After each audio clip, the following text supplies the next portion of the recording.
कार्यक्रम के पूर्ण आयोजक हैं श्री विनोद कुमार, श्रीमती रंजना, डॉक्टर विशाल, डॉक्टर रेशु, डॉक्टर वर्षा, अभिषेक, विकास, विवान, रियाना, अबीद, अबीरा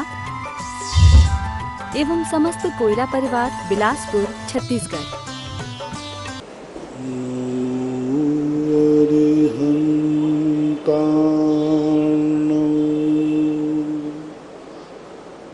नमो सिद्धार्णं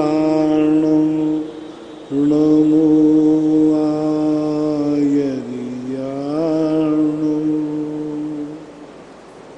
नमो वज्रायाणं नमो लोये सवशाहूणम्।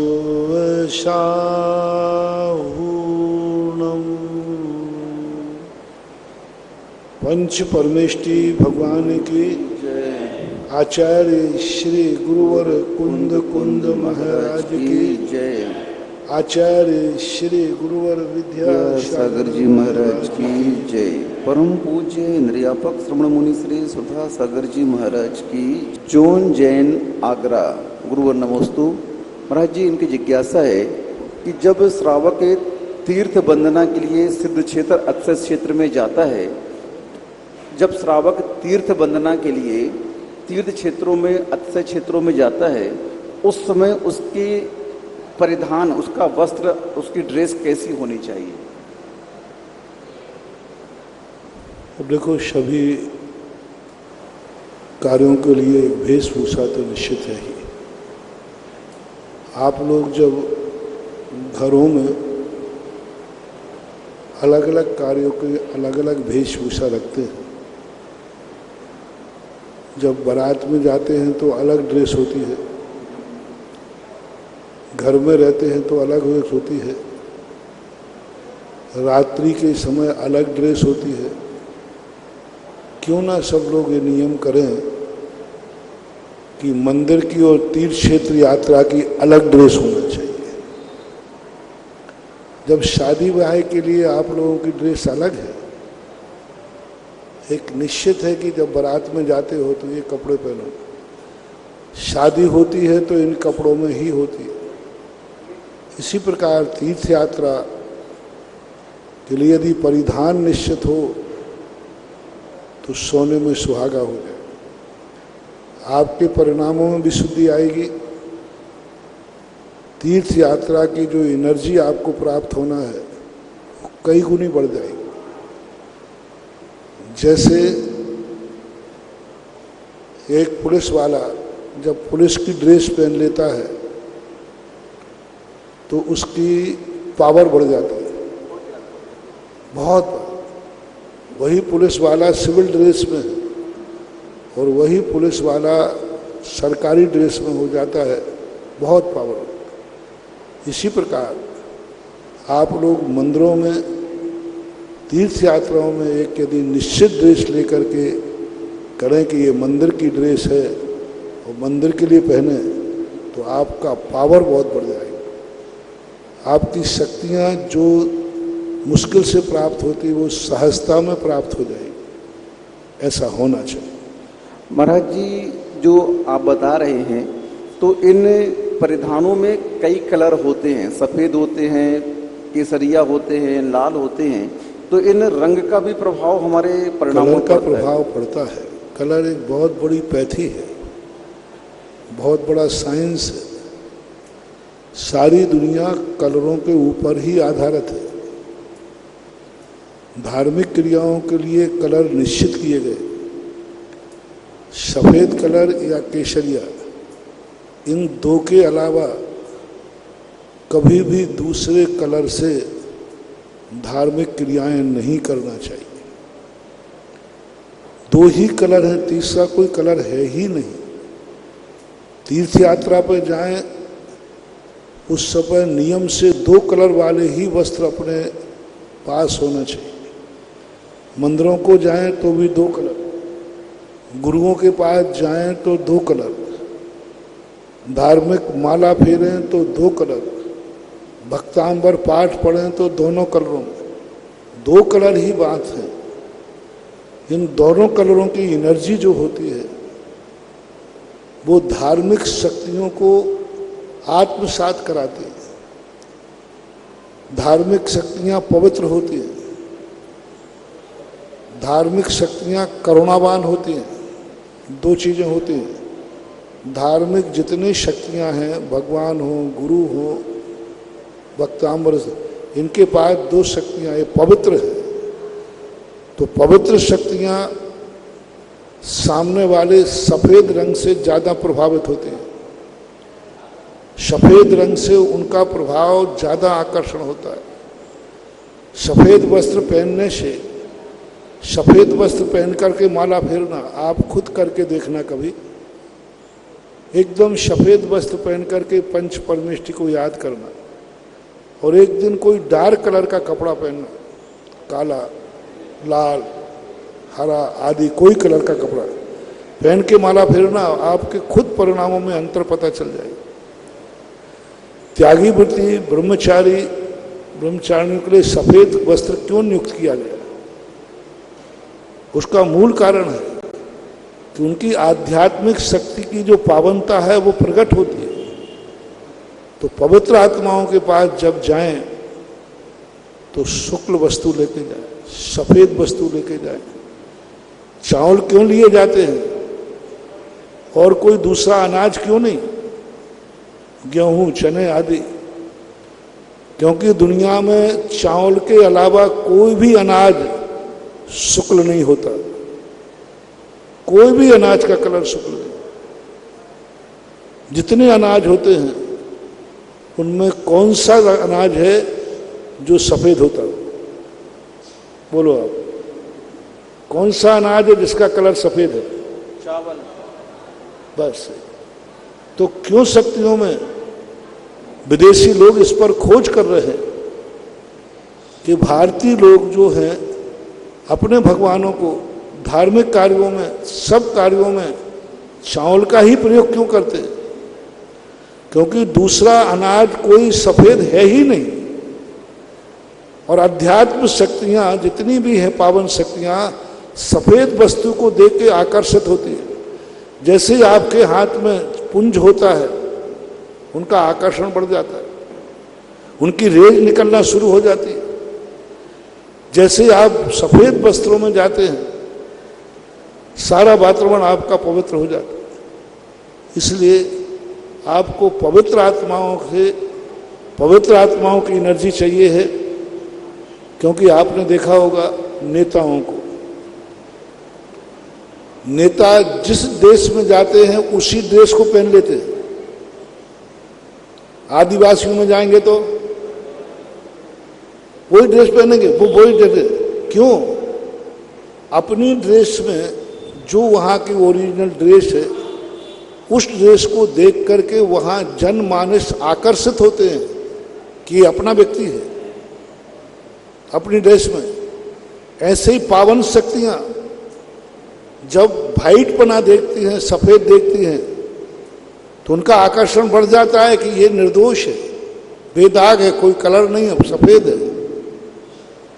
तो जब भी तुम्हारा कोई भी धार्मिक अनुष्ठान, एक माला भी फेरो, पक्का सफ़ेद वस्त्र पहन करके फेरना चाहिए आपको, सबके लिए।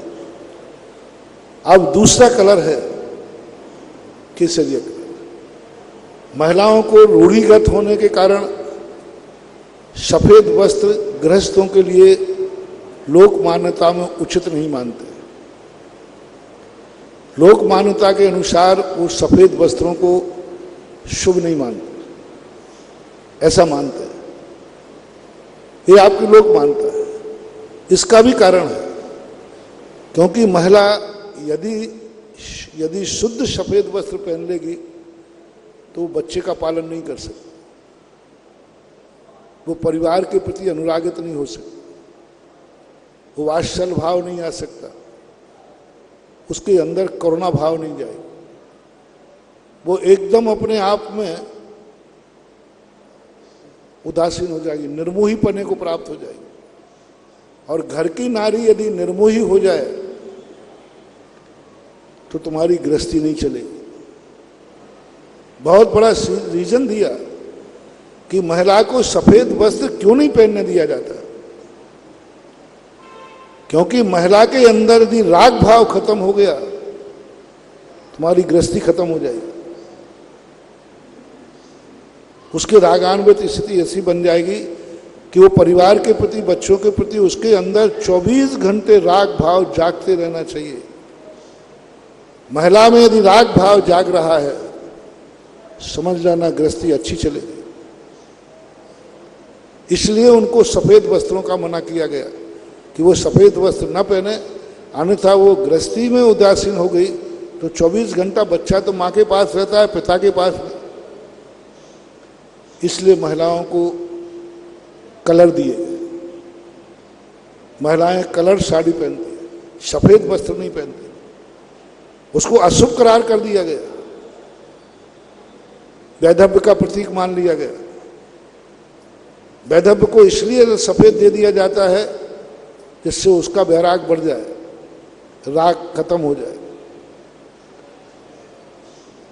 तो गृहस्थ महिला जो सौभाग्यवती होती है, माँ होती है, वो कलर कपड़े पहनती है, क्योंकि उन कपड़ों में परिणामों को प्रभावित करता है, परिणाम आकर्षित होते हैं। इसलिए महिलाओं को कलर पहनना चाहिए। लेकिन धर्म कार्य में नारियों को केसरिया वस्त्रों का प्रयोग करना चाहिए। केसरिया वस्त्र में क्या कलर है? आप लोगों को केसरिया वस्त्र भी धोती दुपट्टा पहन सकते हो। क्या कारण है? केसरिया वस्त्र पहनते ही जो पवित्र आत्माएं हैं, इनको करुणा जागती है, सहानुभूति जागती है, दया जागती है। दोनों को समझना। सफेद कलर देखकर पवित्र आत्माओं को पवित्रता का एहसास होता है और वो जानते हैं कि ये व्यक्ति पवित्र है, आभा मंडल पवित्र है, वो अपनी पवित्र शक्तियां अपने आप प्रभावित होती हैं। जब तुम्हें करुणा चाहिए है कि पवित्र शक्तियां रागान्वित हों हमारे प्रति, तो केसरिया कलर पहनना। जब आप बहुत दुखी हो, परेशान हो, उस समय आपको चाहिए कि भगवान वीतरागी हैं, ये मेरे से प्रभावित होने वाले नहीं, इनको क्या लेना देना। गुरु से भी, हमारे गुरु को क्या मतलब है, हम कुछ भी करें। उस समय आप केसरिया वस्त्र पहन के जाना।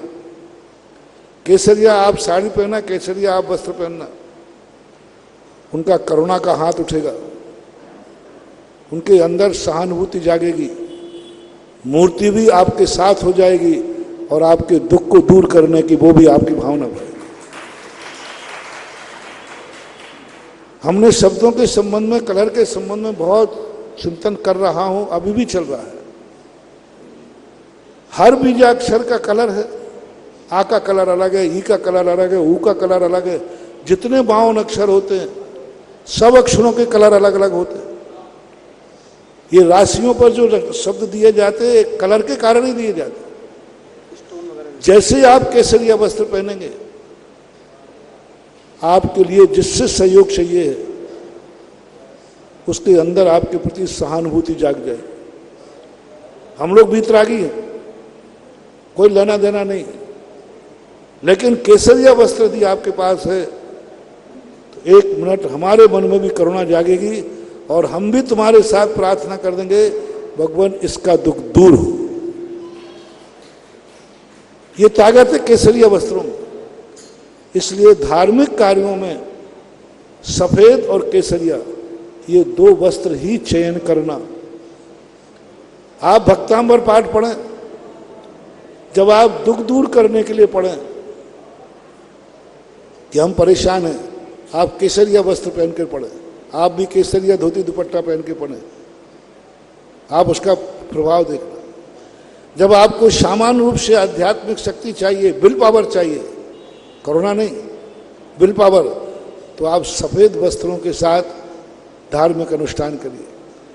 तीर्थ क्षेत्र की वंदना भी आप सफेद वस्त्रों में करिए। जब आप परेशान होकर दुख दूर करने के लिए मंदिरों में जाते हैं, तो उस समय केसरिया वस्त्रों का प्रयोग कीजिए।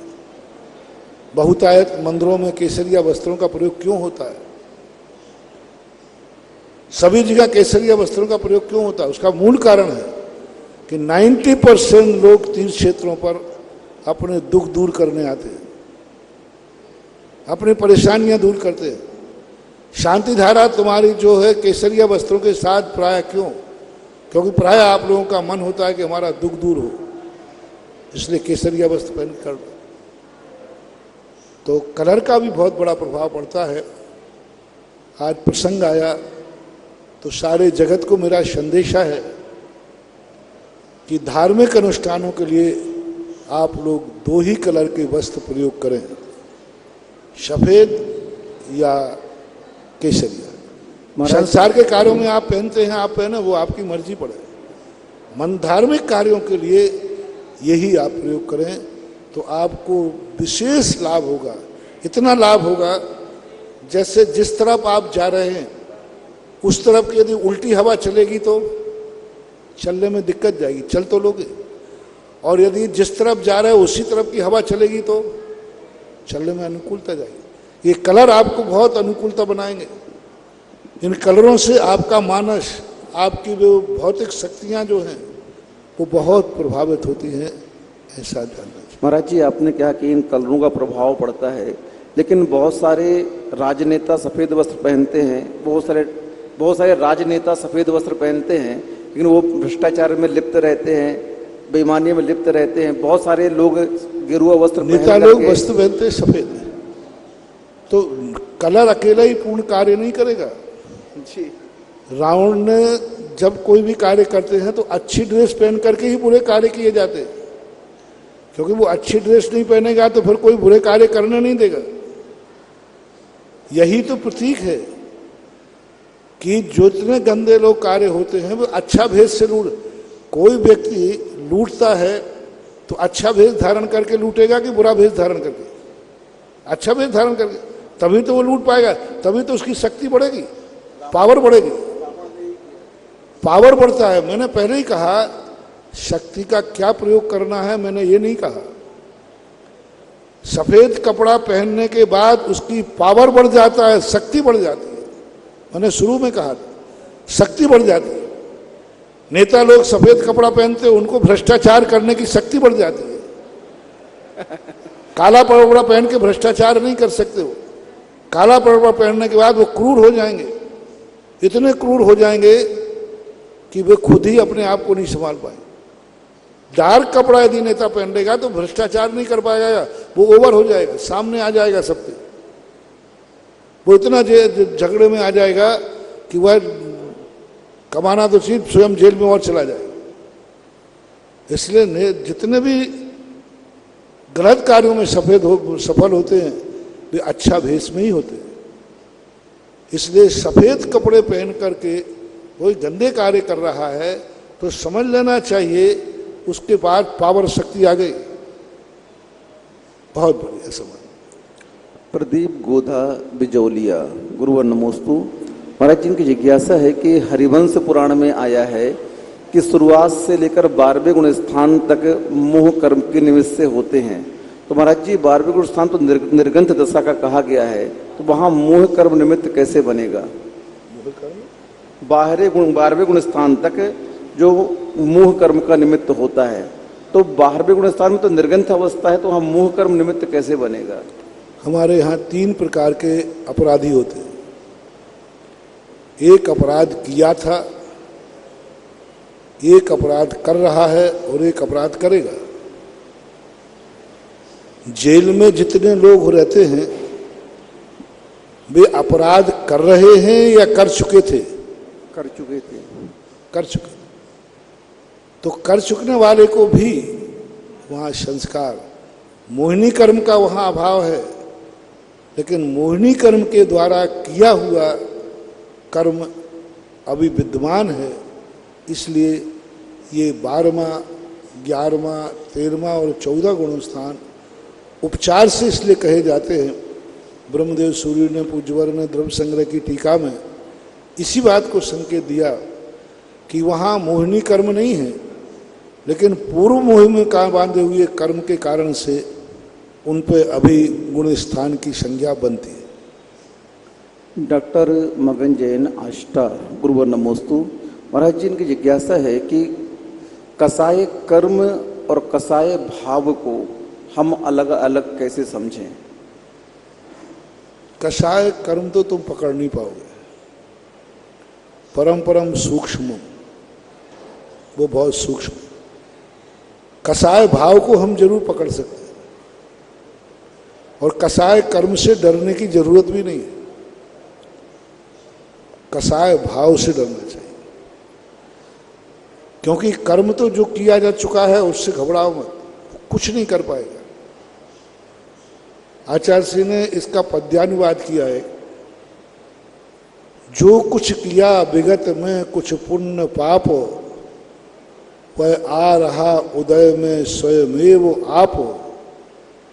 चिंता नहीं उदय से बन बीत राग, होगा न बंद जब लो तब लो न राग। तो हमारी जो भाव कसाय है वो हमारे अनुभव में आती है, उसको हम पकड़ें, उसको कंट्रोल करें। कर्म रूपी कसाय कर्म उदय में आता है, कोई फर्क नहीं पड़ता, कोई फर्क नहीं पड़ता। अपने भाव कर्मों को समझ लीजिए, द्रव्य कर्म आएगा, अपना थोड़ा बहुत प्रभाव दिखाएगा, अंत में चला जाएगा। महेंद्र जैन पत्रकार इंदौर, गुरुवर नमोस्तु। महाराज जी, इनकी जिज्ञासा है कि कर्म प्रगति क्या कहलाती है, और क्या कर्म प्रगति शुभ से अशुभ में और अशुभ से शुभ में भी बदल सकती है? तो अभी मैंने बताया ना, यदि आपने अपने भावों को संभाल लिया तो पूर्व में बंधा हुआ अशुभ कर्म भी शुभ हो जाता है, और यदि पापों को बिगाड़ लिया, पूर्व में बांधा हुआ शुभ भी अशुभ हो जाता है। शुभ कर्म किया है लेकिन बाद में यदि गलत बांधा है तो अशुभ हो जाएगा। कभी कभी सूखे पेड़ों के साथ साथ हरा पेड़ भी जल जाता है, क्योंकि सूखे पेड़ों की संख्या ज़्यादा है, हरा अकेला है। तो जब पुण्य में कमी हो जाती है और परिणाम और बिगड़ जाए तो पुण्य पाप रूप हो जाता है और पाप पुण्य रूप हो जाता है। निरंतर ये चलता रहता है। कर्मों का जो संक्रमण है, स्थूल संक्रमण और अंदर बैठे हुए कर्मों का संक्रमण निरंतर कोई ना कोई परिणामों से चलता ही रहता है। राजीव जैन अमरपाटन, गुरुवर नमोस्तु। महाराज जी, इनकी जिज्ञासा है कि सम्यक दर्शन के असंख्यात और अनंत लोक प्रमाण भेद कैसे हो जाते हैं? सम्यक दर्शन के असंख्यात लोक प्रमाण भेद दो प्रकार से। एक, नाना प्रकार के जीव हैं, असंख्यात सम्यक दृष्टि होते हैं तो वह असंख्यात प्रकार का हुआ। और एक एक जीव का सम्यक दर्शन असंख्यात असंख्यात परिणाम वाला होता है। एक ही जीव अपने जीवन में सम्यक दर्शन के साथ असंख्यात परिणामों से जी रहा है। सपोज कीजिए, सम्यक दर्शन का परिणाम सुबह उसका माला फेरने का भाव हुआ, फिर उसका अभिषेक करने का भाव हुआ, फिर उसके परिणामों में आया कि नहीं, मैं एक जाप और दे लूं, स्वाध्याय और करूं। अब इस सम्यक दर्शन के नाना परिणाम बदल रहे और अभिप्राय भी बदल रहा है। शांति धारा करते समय उसका परिणाम अभिप्राय कुछ अलग है, स्वाध्याय करते समय अलग है। तो एक एक जीव अपने जीवन में सम्यक दर्शन को असंख्यात लोक प्रमाण परिणामों में भेद कर देता है। एक जीव ही जब असंख्यात प्रकार के सम्यक दर्शन के परिणाम कर सकता है तो फिर असंख्यात जीव हैं वो तो करेंगे ही।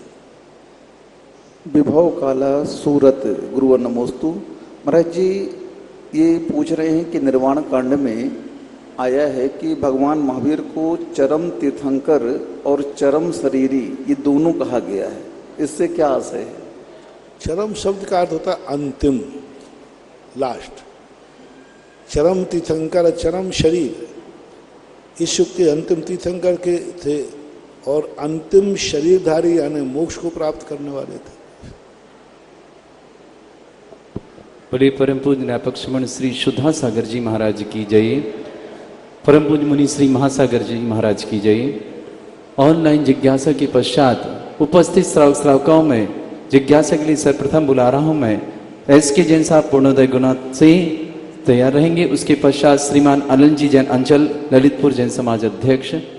पूज्य गुरुवर के चरणों में मेरा और मेरे परिवार का त्रिकाल बार नमोस्तु नमोस्तु नमोस्तु। हे गुरुवर, हम सब धन्य हो गए कि आज चांदखेड़ी अतिथि क्षेत्र पर आपका चतुर्मास स्थापना खूब धूमधाम से मनाया गया और हमें चतुर्मास का लाभ मिला। ये हमारा अहोभाग्य है।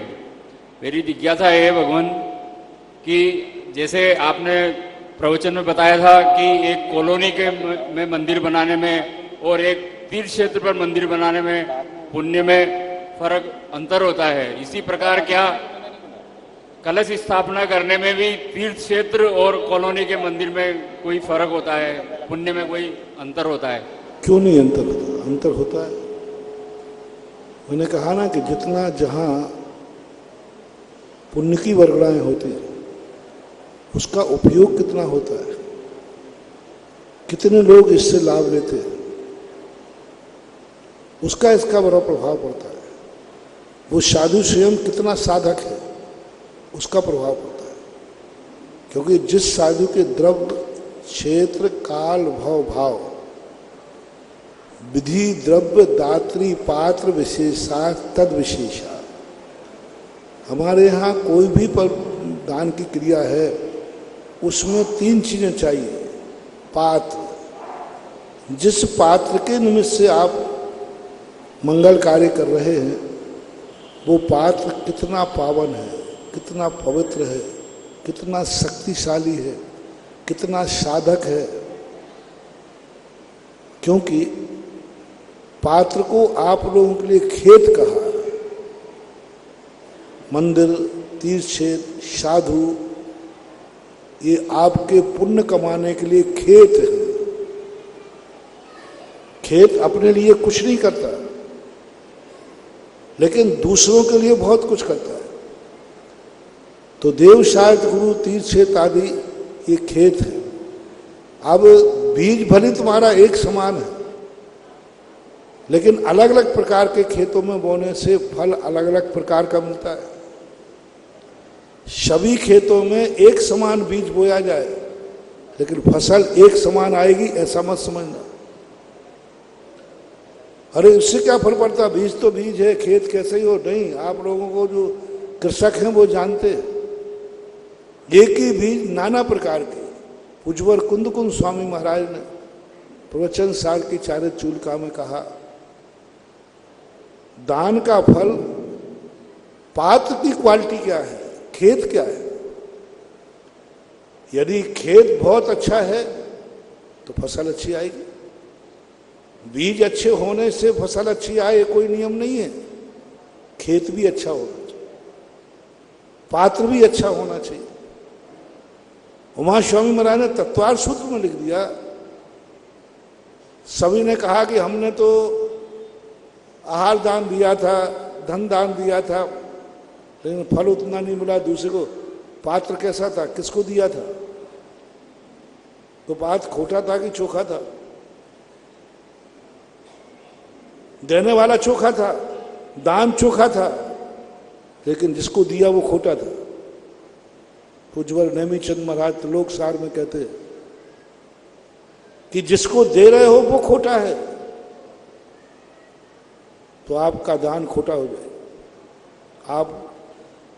आप खेत सही है तो इसलिए जितने प्रकार के खेत होंगे, पहला निर्णय आपने कहा कि जिसको आपने दिया है, जिस निमित्त से आपने दिया है, जिस निमित्त से आपने कलश स्थापित किया है वह कैसा है, उसकी क्वालिटी कैसी है, उसकी साधना कैसी है, उसकी तपस्या कैसी है, उसकी रेपुटेशन कैसी है, उसका मन कैसा है, उसका वचन कैसा है, उसकी चर्या कैसी है। ये सारा का सारा प्रभाव जिस निमित्त से आप कलश स्थापन कर रहे हो उस पर पड़ता है। आहार दे रहे हैं उसमें पड़ता है। नमोस्तु कर रहे हो उसमें पड़ता है। सबको नमोस्तु कर रहे हो आप, नमोस्तु सब बराबर एक से ही होता है, लेकिन उस नमोस्तु का फल जिसको आप नमोस्तु कर रहे हैं वो कैसा है? मैं नमोस्तु तो बराबर कर रहा हूं, बैठ के कर रहा हूं, गवासन से कर रहा हूं, मन से कर रहा हूं, वचन से कर रहा हूं, काय से कर रहा हूं, लेकिन जिसको कर रहे हो वो कैसा है? यदि खोटा है तो आपका नमोस्तु व्यर्थ गया। जिसको नमोस्तु कर रहे हो वो कैसा है, वो कितना पवित्र है, उसका मन, उसका वचन, उसकी काया, उसकी क्रिया, उसकी चर्या कैसी है, उसका प्रभाव। दूसरा प्रभाव, मान लीजिए खेत सही है, सही खेत है, बिल्कुल सही है, लेकिन जिस समय बोना चाहिए उस समय नहीं बोया, तो फिर क्या होगा? सब सही है लेकिन समय टाल दिया। समय सही है लेकिन जिस विधि से बोना चाहिए था यूं फेंक दिया। विधि से बोओगे तो भी फल होगा, यूं बीज डाल देने से फल नहीं होगा। विधि से बोया भी लेकिन बीज खोटा था, बीज खोटा था, बीज देने वाला खोटा था। तो फल का प्रभाव 4 प्रकार से बता दिया। जिस निमित्त से जो आपने उदाहरण दिया कि मंदिर बनाना उपयोगिता के आधार पर, इसी प्रकार जिसने आपने दान दिया है उसने आपके दान का कितना उपयोग किया, आपका अभिप्राय क्या था, आपका दान कैसा था और आप खुद कैसे थे। दाता का भी सच्चा मुनि है, सच्चा भगवान है, लेकिन देने वाला खोटा है तो भी प्रभाव नहीं पड़ेगा, गलत प्रभाव पड़ेगा, उसका प्रभाव। इससे विधि द्रव्य दात्री पात्र विशेषात तद विशेषा ऐसा जानना चाहिए। श्रीमान एश के जैन साहब पूर्णोदति चित गुना और तैयार रहेंगे हमारे अनिल जी अंचल भाई साहब ललितपुर, अध्यक्ष जैन समाज ललितपुर। गुरुदेव के चरणों में मैं मेरे परिवार का एवं पुण्योदय तीर्थ क्षेत्र पर आने वाले समस्त पुजारियों की तरफ से सादर नमोस्तु नमोस्तु नमोस्तु गुरुदेव। गुरुदेव 2013 में आप गुना से ही राजस्थान की तरफ आपका प्रवास हुआ था और महाराज जी आप जब आप वापस चांदखेड़ी आ गए हैं तो महाराज जी हम लोगों की जो मध्य प्रदेश वाले हैं, उत्तर प्रदेश वाले हैं, उन लोगों की बड़ी जिज्ञासा बढ़ गई है महाराज जी। अब हम लोग, जबकि हम तो महाराज जी पात्र भी बढ़िया हैं, खेत भी बढ़िया है, सब कुछ बढ़िया है, फिर महाराज जी हमारे यहाँ हरियाली कब आएगी? महाराज जी हम लोग इस उम्मीद में हैं आप वहाँ पधारें और हमें आशीर्वाद करें महाराज जी। नमोस्तु महाराज जी। अब इसके संबंध में क्या कहा जाए, भविष्य के संबंध में? मैं कई बार चांदखेड़ी तो पहले भी आया हूँ, कोई पहली बार ही नहीं आया। अब क्या होता है, क्या स्थिति बनती है, ये तो भविष्य बताएगा क्या विचार बनता है। अभी तो कुछ भी हो, अब तो मैं और कुछ नहीं बोल सकता क्योंकि दिवाली तक चंद्रोदय में रहने का संकल्प कर चुका हूँ। अब दिवाली के बाद का विचार तो मैं सोच भी नहीं सकता, मुझे कहाँ जाना है, कहाँ नहीं जाना, कहाँ होगा, क्योंकि जो क्षेत्र न्यास किया है वह न्यास हमने मन वचन काय से किया है। मात्र काया से ही नहीं, मन से भी करूंगा। क्यों करूंगा? जब जाना ही नहीं तो मन को क्यों यहां वहां दौड़ाऊं? जाना ही नहीं तो मन को क्यों दौड़ाऊं? जहां काया वहां वचन, वहां मन। अभी शांति से आदिनाथ भगवान के चरणों में हमारे लिए वर्षायोग करने दो, वर्षायोग की बात देखा जाए। श्री श्रीमान अंचल जी जैन ललितपुर, अध्यक्ष जैन समाज। और तैयार रहेंगे श्रीमान प्रदीप जी जैन रानी, मंत्री दर्शनोदय तीर्थ थोबोन जी। पूज्य गुरुवर के चरणों में वंदनीय आर्का माँ आदर्शमती माता जी सत्संग की नमोस्तु। सकल जैन समाज और अंचल परिवार की गुरुदेव के चरणों में त्रिकाल नमोस्तु। पूज्य गुरुदेव, हम सब लोग इतने आसान्वित हैं कि पूज्य गुरुदेव आचार्य विद्यासागर जी महाराज ने जो आपको एमपी और यूपी के करीब भेजा है, तो अभी जो कह रहे थे तो हम लोग पूरी तरह आसान्वित हैं कि आपके चरण अब यूपी, एमपी और यूपी की ओर ही बढ़े। और एक और कारण है गुरुदेव कि आप इतनी फसल बुआए थे वो लहलहा रही है पूरी तरह और पकने को तैयार है, अब काटेंगे तो आप ही। बिना आपके और पूज्य गुरुदेव के वहाँ वो फसल हम लोगों को फल देने वाली नहीं है। तो हम लोग पूरी आशा से आपके पास आए हैं कि अब वो हमें उस फल के जो हम लोग ललायत हैं वो फल मिले और पूज्य गुरुवर के चरण ललितपुर में पड़े।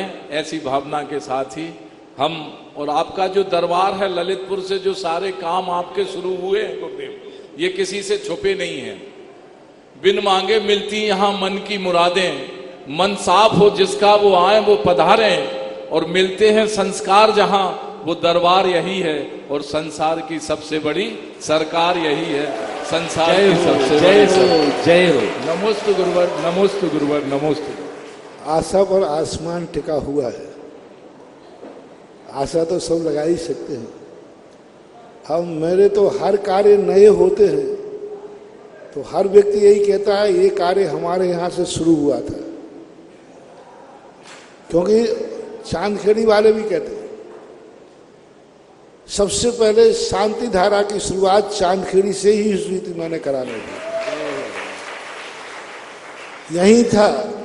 दो व्यक्तियों के पहले मैं अभिषेक वगैरह में जाता नहीं था, मेरा काम भी नहीं है, सीधे दर्शन करके आता था। एक दिन किसी दिन मैं कहीं लेट हो गया तो शुद्धि करके अंदर दर्शन करने जाता था तो वहाँ दो श्रावक जम के लड़ रहे थे। कोमल पुजारी थे और उसको कह रहे तुमने इससे पहले अभिषेक क्यों कराया? मैं इतनी देर से बैठा हूं। और दिल्ली वाले लोग जो हैं बोलने में बहुत माहिर होते हैं, इतने जोर जोर से चिल्ला रहे थे। तो पुजारी ने कहा महाराज जी ये लोग मेरे से झगड़ा कर रहे हैं, इसने अभिषेक कर लिया, मैं क्या करूं? वो मेरा आदिनाथ भगवान की तरफ देखा तो बोले मौका है, चूक मत, तवा गरम है, चूक मत। और मैंने तुरंत कहा सब लोग पीछे आ जाओ, शांति से बैठ जाओ सब। अब आज के बाद जो अभिषेक होगा आज, वो जो सबसे पहले बोली बोलेगा वो अभिषेक करेगा। और बोली बोली उसी समय पहले दिन की बोली कम से कम 2 लाख रुपए पे दी। आदिनाथ की तरफ बेटा वो मुस्कुरा रहे थे, बेटा इस झगड़े का परिणाम देखो। और उस दिन से मैंने सोचा कि ये फोकटिया का माल में फोकटिया कमाई। फिर मैंने दूसरे दिन 3-4 दिन देखा बहुत अच्छी। उसके बाद फिर मैंने कहा कि ये मामला ठीक है। फिर अभिषेक उस शांति धारा को जो मैंने किया वो आदिनाथ भगवान की देन थी, इसलिए शांति धारा की शुरुआत यहाँ हुई थी। हर क्षेत्र में तुम जाओगे वहां कोई ना कोई नई शुरुआत मेरे द्वारा मिलेगी, क्योंकि नया चिंतन नया सोच रहता है और नई बात आती है तो नई। ललितपुर से भी बहुत सारी शुरू हुई है, ऐसी बात थोड़ी कि नहीं। इस तरह कलश ऐसा है, कलश आप अपनी भावना के अनुसार जिस दिन भाव जागो, ये तो 4 महीने का अनुष्ठान है जी। एक दिन निकल गया तो अभी से 4 महीने में कितने दिन होते हैं? 120। तो 119 दिन का मंगल कलश तो बैठा नहीं सकते। 2 दिन निकल जाए तो 118 दिन। प्रतिदिन नए नए अनुष्ठान है, जिस दिन चाहो। और भक्ति कलश तो चातुर्मास के आखिरी दिन दिवाली के दिन तक भी बैठता है। एक व्यक्ति ने शायद बिजोलिए में कहा दिवाली के दिन आया, बोले मुझे भक्ति कलश चाहिए। तो कमेटी ने कहा कि आज ही तो उठना है कलश। मेरे पास आया, मैंने कहा आज की दिवाली का बैठा और शाम को उठा ले, हो गया तेरा 1 दिन का कलश। तो भक्ति कलश तो प्रतिदिन बैठेंगे, दिवाली के आखिरी दिन तक भी बैठा सकते। पूज्य मुनि श्री सुधा सागर जी के चरणों में दर्शनोदय अतिशय क्षेत्र कमेटी के समस्त पदाधिकारियों और कमेटी की ओर से सादर नमोस्तु नमोस्तु नमोस्तु। हे गुरुवर, हमारे कमेटी एवं पूजा मंडल के 8 मंडल की ओर से बहुत प्रयास किए गए, अथक प्रयास किए गए कि गुरुवर आपका चतुर्मास दर्शनोदय अतिशय क्षेत्र धोजी में हो, लेकिन हमारे अशुभ कर्म के उदय से ऐसा हुआ है, मेरी ये जिज्ञासा है, या चंद्रोदय तीर्थ क्षेत्र कमेटी के सदस्यों के पुण्य कर्म के उदय से आपका चतुर्मास के लिए हम सभी क्षेत्रवासी प्यासे रह गए। हे गुरुवर, आज भी पूरी कमेटी अध्यक्ष मंत्री सहित और हमारे बाबा साहब प्रदीप भैया का भी हमें सहयोग मिलता रहता है। सब पुण्य सहयोग होने के बाद भी हमारा कौन सा अशुभ कर्म का उदय था गुरुवर, कि आपका चतुर्मास तो एक कबड्डी का खेल होता है, कबड्डी बुंदेलखंड में ज्यादा चलता है। तो कबड्डी वाला जब वो दूसरे पाले की तरफ जाता है, उसे लोग पकड़ लेते हैं, पकड़ते पकड़ते वो पाले की तरफ घसीटता है और कई बार पाले को पकड़ के वो गिर पड़ता है, हाथ भी यूं करता है, लेकिन वो 4 इंच रह जाता है तो खब हो जाता है। थोवन जी इस बार बहुत बड़ी 2 बार हो गया।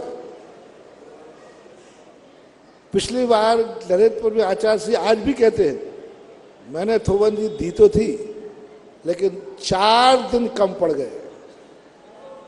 कटनी से इतना दौड़ा 4 दिन कम पड़ गए और ललितपुर वाले ले गए। इस बार गर्मी इतनी भयानक गर्मी पड़ी, इतनी भयानक गर्मी चौलेश्वर में कि थोड़ी शीत का इंतजार करते करते इतना कम समय रह गया कि थोवन जी दूर रह गई और चांदखेड़ी पास है। जिज्ञासा आपकी क्या कोई आगे जिज्ञासा रखेंगे विधायक साहब, और तैयार रहेंगे श्रीमान प्रमोद जी जैन झांझरी। पूज्य स्वामी जी के चरणों में नमन। मैं आपके आशीर्वाद से मध्य प्रदेश की गरोड़ भानपुरा विधानसभा से विधायक बना हूँ। मेरे क्षेत्र में कैथोली जैसा जैन तीर्थ भी है। आपके चरण कमल यदि वहाँ पड़ते तो निश्चित रूप से मेरे क्षेत्र में बहुत अधिक विकास होता। कोई गलती हमारे से हुई हो ऐसा मुझे मालूम नहीं। वन क्षेत्र पास में लगा हुआ कैथोली जैन तीर्थ के काफ़ी विशाल गौशाला की संभावना है, जिसकी हम योजना बना रहे हैं। आपके चरण कमल यदि हमारे यहाँ पड़ते हैं तो निश्चित रूप से वहाँ और विकास होगा।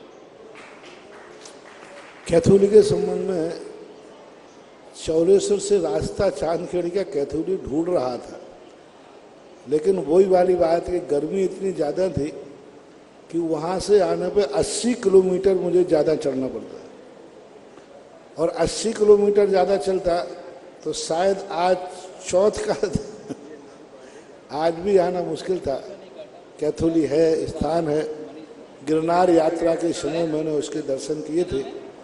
बहुत आकर्षित पारसनाथ भगवान की मूर्ति है। अब योग नियोग कब बनता है वो देखने की बात है।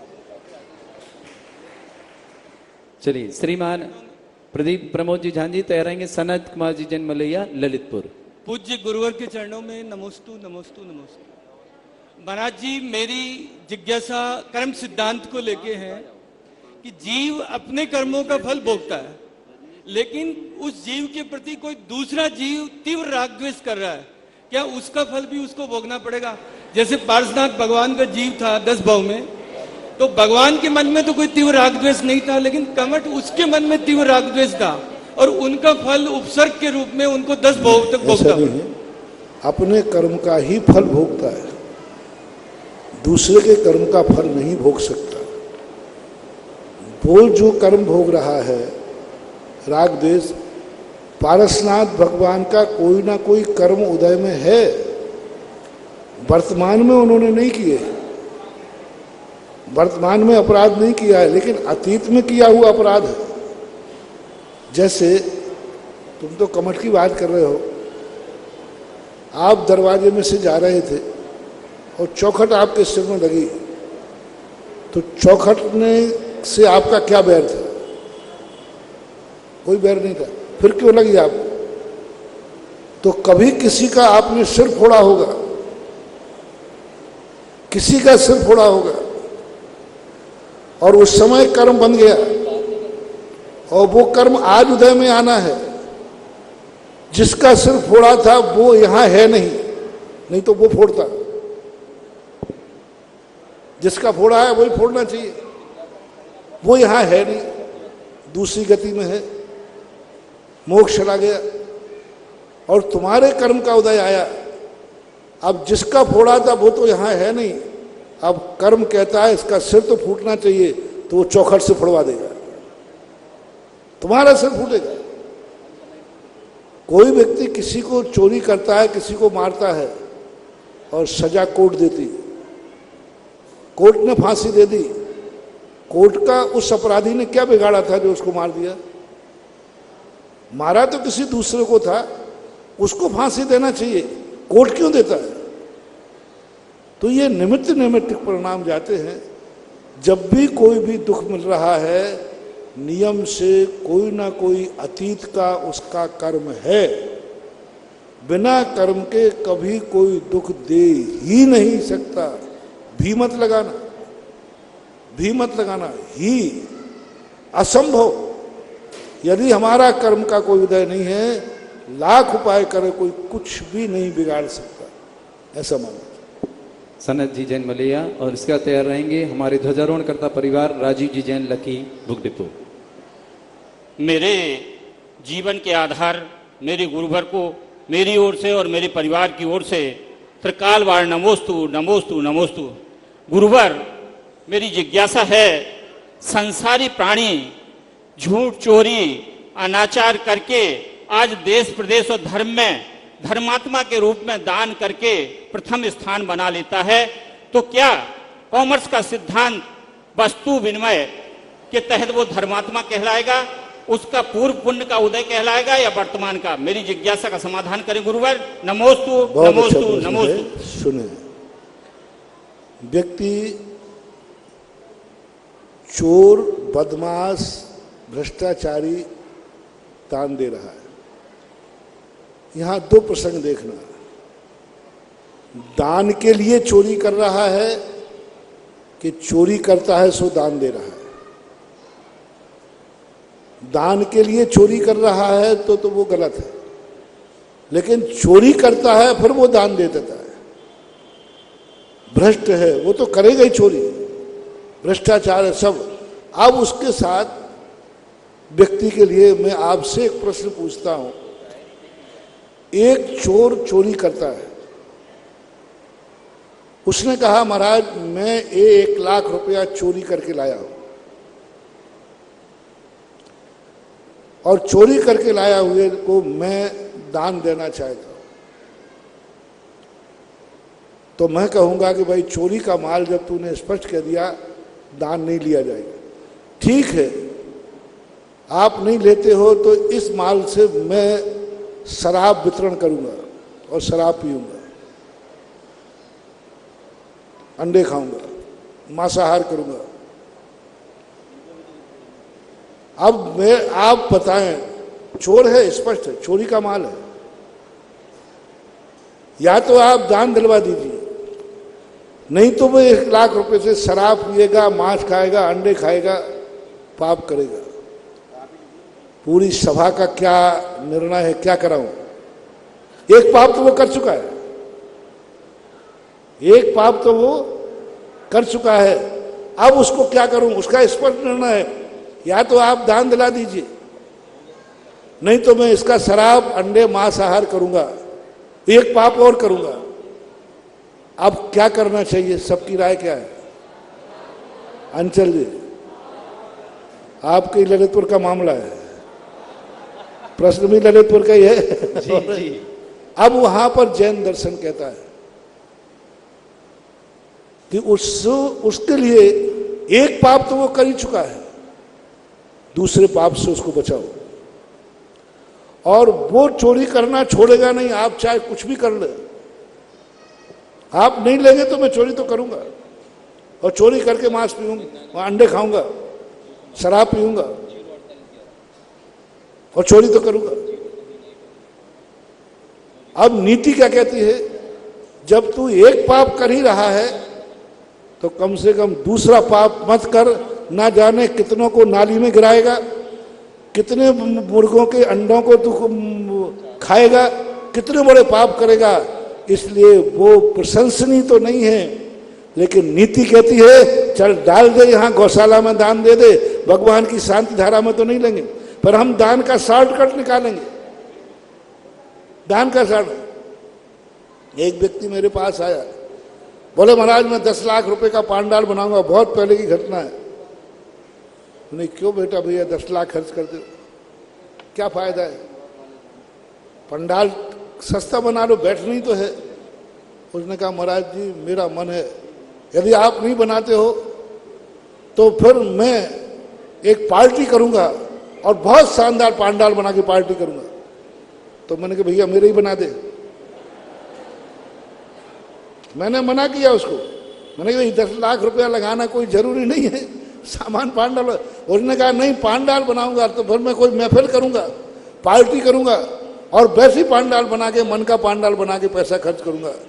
फिर मैंने कहा यहीं कर दे, कम से कम तेरे पंडाल के नीचे वहां तो तू महफिल बनाएगा, बोतलें और खुलवाएगा। तो जैन दर्शन पाप के लिए मना नहीं करता है, पाप के लिए समर्थन नहीं करता है, लेकिन पाप करके वो कुछ कर ही तो रहा है। दो पापी होते हैं, एक पाप करके पाप करते हैं और एक पाप करके पुण्य करते हैं। उनमें से दूसरे नंबर का ठीक है, पाप करके पुण्य ही तो कर रहा है, एक तो पाप करके पाप कर रहा है। इसे हमारे यहाँ बहुत निकृष्ट बोला पाप करके पाप कर रहा है और एक पाप करके पुण्य कर रहा है। इसके लिए परम पदम श्रेष्ठ पदम न करने के लिए हमारे यहाँ इसके लिए कहा धूप से छाया भली। एक पाप करके दूसरा पाप करके कितना अनर्थ करेगा। इसलिए नीति के अनुसार इसको निंदनीय नहीं कहा जा सकता, कम से कम वो कर ही तो रहा है।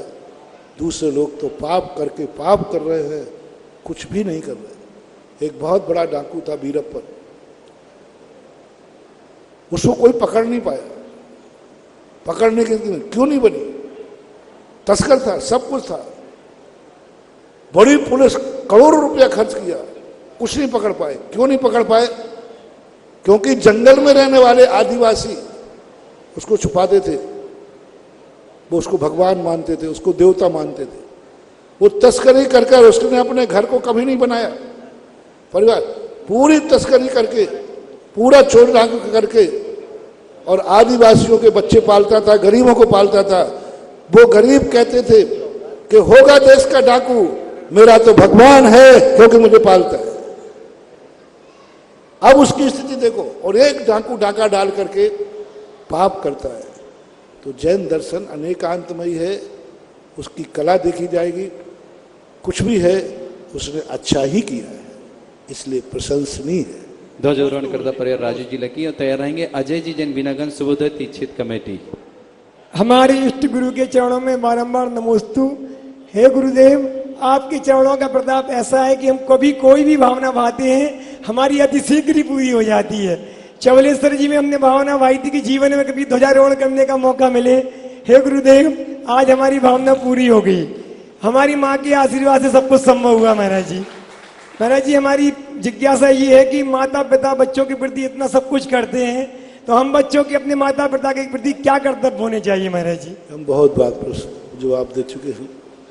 माता पिता के प्रति इतना ही कर्तव्य है, कम से कम जितना उन्होंने अपना कर्तव्य किया उतना कर्तव्य। 25 साल तक तुम्हारे लिए खर्चा दिया, पाला पोसा, तुम्हारी सारी व्यवस्थाएं की, तो कम से कम जब वो असमर्थ हो जाएं तो 25 साल तक उनकी तुम सेवा कर देना, यही सबसे बड़ा कर्तव्य माना जाता है। इस कार्यक्रम के पुण्य आयोजक हैं श्री विनोद कुमार, श्रीमती रंजना, डॉक्टर विशाल, डॉक्टर रेशु, डॉक्टर वर्षा, अभिषेक, विकास, विवान, रियाना, अबीद, अबीरा एवं समस्त कोयरा परिवार, बिलासपुर, छत्तीसगढ़।